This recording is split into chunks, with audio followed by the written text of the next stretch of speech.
This video build guide was made in patch 1.0. That is the patch that went live with the launch of last Epoch. This endgame marksman build reshapes the class by eliminating its otherwise squishiness and replacing it with solid survivability through large amounts of crowd control and AoE damage. Furthermore, it has incredible sustain that allows you to continue spamming your mobility tools and damage abilities for speed clearing and increased survival. The build uses Detonating Arrow, a skill that was bugged previously for marksman, and it uses one of the new Falconer skills, Explosive Trap. The combo is extremely potent, as you'll see throughout the video, and that combination is new, meaning you likely haven't seen or tried this build otherwise. First, let's take a look at just how good the sustain is. I'm gonna go ahead and spam Detonating Arrow, which does have a mana cost. It's a relatively low mana cost, but you'll see that the mana pool is actually barely budging, and it's instantly refilled. That means we always have mana available in order to use our other skills. That means we can shift, get the Shurikens applied automatically through the specialization tree. We certainly can use Smoke Bomb, and we have the option to use Explosive Trap. Explosive Trap can be spammed to a fair degree as well, however you will eventually run out of mana if you spam this. With the sustain portion covered, let's talk about why the two skills Detonating Arrow and Explosive Trap.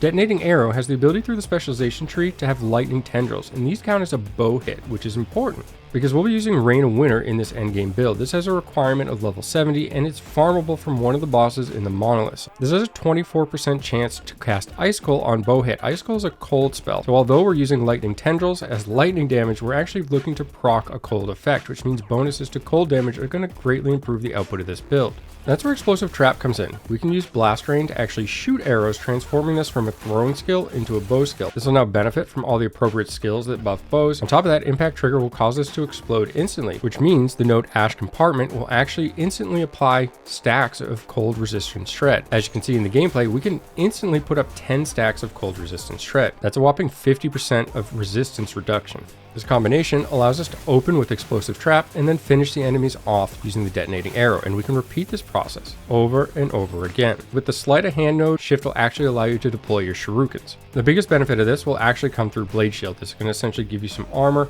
increased duration as well, and this is just going to add some survivability or tankiness to the character. With the Acrobatics node, you can also activate Shurikens when needed, and this will actually give you a means of additional mobility that'll just backflip you a short distance, allowing you to avoid some incoming damage or anything that might happen in a ground effect. I've shown multiple builds in which Smoke Bomb can be used both offensively and defensively. In this particular setup, we're really going to use this as a defensive skill. It'll reduce the damage over time that we take. On top of that, we'll gain Silver Shroud, the chance to give us ward if we get hit and dodge the next incoming attack. Rapid Concealment is going to give us a lot of stacks of Dust Shroud, which grants us glancing blow chance and dodge rating, both of which we have very high numbers to begin with. The build is incredibly controller friendly, and I like to show that off whenever possible. You'll see that I'm going to open up with the Explosive Trap and then just follow up with the Detonating Arrow, and you can essentially repeat this process. As mentioned, just use the Shift for mobility to get around.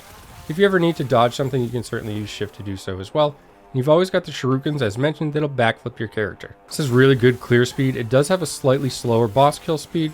However, you will still manage to take the bosses down relatively safely. With the changes to Corruption, I'm unsure how high this will push. However, I will certainly update it whenever I get the opportunity to push as high as I can with this particular build. When defending objectives, which is previously a weak spot for a lot of other marksman builds, you do pretty well. You can kind of just run around. You always have the option to use your Explosive Trap more than once as well. As mentioned, you'll eventually go but when you're defending objectives like this, seem to regen mana fast enough in order to keep doing it.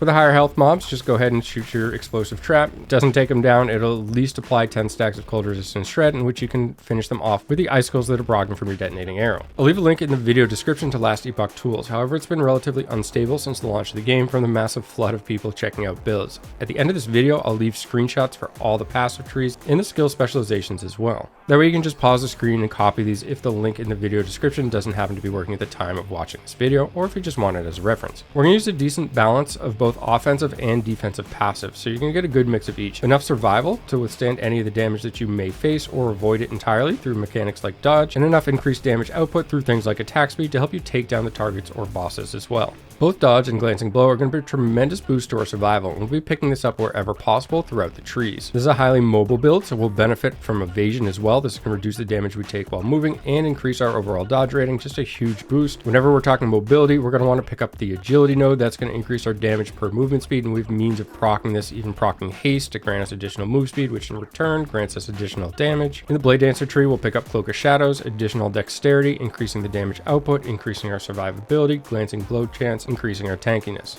Pursuit is going to increase our movement speed by 8% once we allocate 5 points, and this is going to increase our overall damage output by 8% thanks to the node in the rogue tree. You'll need 5 points in the Falconer tree in order to unlock Explosive Trap. At this point I'm running Raptor's Wings for the chance on haste. When this procs, you'll get additional movement speed, which will in return increase your damage output. However, Wilderness Scout is also an option if you want to increase your health and add some additional dodge rating as well. Both of these will be really good talents, and I would put 5 points in this tree overall. In the Marksman tree, we're going to buff our attack speed. The faster our attack speed, the more crowd control we'll have, and by using an AoE ability, we're able to put this crowd control on multiple targets. We can chill, we can freeze, we can stun, we can also slow. Many ways and many things to debuff or apply to the enemy. The more we hit, the faster we hit, the better. Additional dexterity and reducing the dodge of rares or bosses. Now the reason we're stacking so much dexterity has to do with the Mourningfrost. This is a pair of boosts that's going to add 1 cold damage to attacks and spells per point of dexterity. The higher you can stack your dexterity, the better. And with this build, you'll be able to push your resists very close to the cap, or perhaps even cap them as well, even while using this pair of boots. Well worth it for the additional damage it provides. Airguard is an incredibly strong quiver for pretty much any build. This is going to give you a large amount of mitigation in the form of glancing blow, additional armor, and whatever else you may put on if you have legendary potential. It's also a very low level item, meaning you'll not only find a lot of these, but you might find it with legendary potential as mentioned.